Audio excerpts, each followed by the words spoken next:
हमारी मांगे नहीं है, क्योंकि हम सरकारी कर्मचारी थे। 2010 में हम लगे थे। कोई ये नहीं है कि हम 90 दिन के लिए कॉन्ट्रैक्ट बेस पे हमें रखा गया था। रेगुलर भर्ती प्रक्रिया के अकॉर्डिंग हम भर्ती हुए थे। 2010 मई में हमारी सेवाएं शुरू की गई थी और सर अब 2020 में हमारी सेवाएं समाप्त कर दी गई हैं, जिसमें हमें यही नहीं पता कि हम दोषी कहाँ हैं, हमारा दोष क्या है। ना हमारे डॉक्यूमेंट्स में कोई कमी है, ना हमारे किसी और कहीं कोई फॉल्ट पाया गया है। जो फॉल्ट मिला है वो सारा भर्ती प्रक्रिया पे, कमीशन पे है।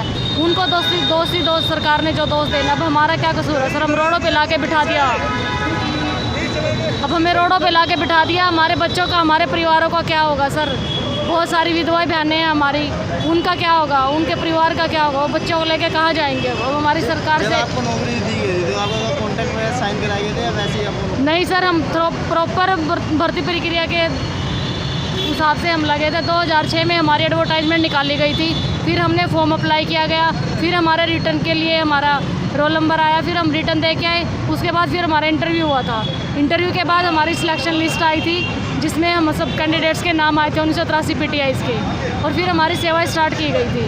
अब किसी भी भर्ती प्रक्रिया में अगर कोई फॉल्ट रहा है, कोई टेक्निकल एरर है, तो भर्ती प्रक्रिया वाले जाने सर। हम तो अपने इंटरव्यू भी दिया, रिटर्न भी दिया, अच्छे तरीके से भर्ती भी हुई है, कोई हमारे डॉक्यूमेंट्स में कोई कमी नहीं है। फिर भी आज मैं मीडिया के माध्यम से एक बात कहना चाहता हूं सरकार को कि सरकार ने हमारे जो 10 साल की रेगुलर जो हमने सेवा की है, उसमें बिना गलती किए हमें बाहर का रास्ता दिखा दिया है। और मैं तो ये चाहूँगा कि हमारे साथ पूरे जितने भी कर्मचारी सरकार में हैं वो हमारा सहयोग करे, हमारा साथ दे। और किसान भाइयों से भी, किसान यूनियन से भी, सभी प्रकार की जो यूनियन है, हमारे संघ है, उनसे आग्रह करता हूँ मीडिया के माध्यम से कि वो हमारा साथ दे। जब हम 10 साल में निकाल दिए गए तो इस सरकार में सुरक्षित कौन है? मैं ये पूछना चाहता हूँ सरकार से कि इस सरकार में सुरक्षित कौन है? किसान है, गरीब है या कर्मचारी है? कौन सुरक्षित है और इसका जिम्मेवार कौन है? सरकार ने जो तानाशाही रुख अपनाते हुए हमें बाहर का रास्ता दिखाया है, हमारे बच्चों के बारे में, हमारे परिवारों के बारे में कुछ भी नहीं सोचा। इस सरकार ने अपने तानाशाही रवैये से हमें सड़क पर खड़ा कर दिया ला करके। मैं मीडियम के माध्यम से, आप लोगों के माध्यम से एक बात बताना चाहता हूँ। ये तो एक शुरुआत है हमारे आंदोलन की। पूरे हरियाणा में एक जोरदार आंदोलन होगा, लोग सड़कों पे आएंगे, चारों तरफ सरकार की खिलियाँ उड़ेगी। क्या उस टाइम जागेगी सरकार? समय रहते हम यही प्रार्थना करते हैं कि इन PTIओं की सेवा बहाल करें। ऐसा जी, हम 1983 PTI 2010 में भर्ती हुए थे। आज हमने लगाने 10 साल कुछ महीने हो गए, मतलब 11वें साल में हम चले गए। 10 साल से ऊपर हमारी नौकरी होगी। 10 साल से ऊपर नौकरी होने के बाद हुड्डा सरकार ने एक रेजुलेशन भी पास किया था।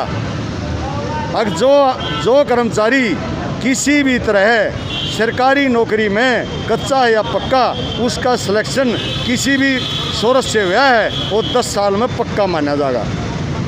और हम पक्के कर्मचारी, हमारे को हर सुविधा दी गई। हमारी ACR वगैरह, सर्विस बुक वगैरह, प्रमोशन हमारे को मिल गए।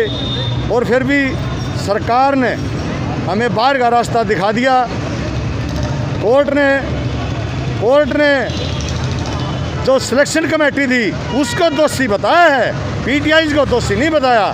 सरकार ने जब बेरा है, अगर हमारे कर्मचारी दोषी नहीं हैं तो सरकार ने हमारे हक में खड़ी होना चाहिए सरकार ने। लेकिन सरकार हमारे हक में ना खड़े होकर हमारे को प्रताड़ित किया गया, हमारे को नौकरी से बाहर निकाल दिया गया।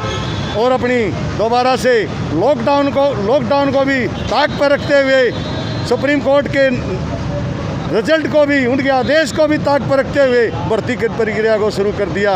जबकि पूरे भारत में लॉकडाउन चल रहा है और कोरोना महामारी से पीड़ित हैं लोग, तब भी इन्होंने, कोई लोग फार्म भर पाया, कोई ना भर पाया, कहीं काम चल रहा था, कहीं नहीं चल रहा था।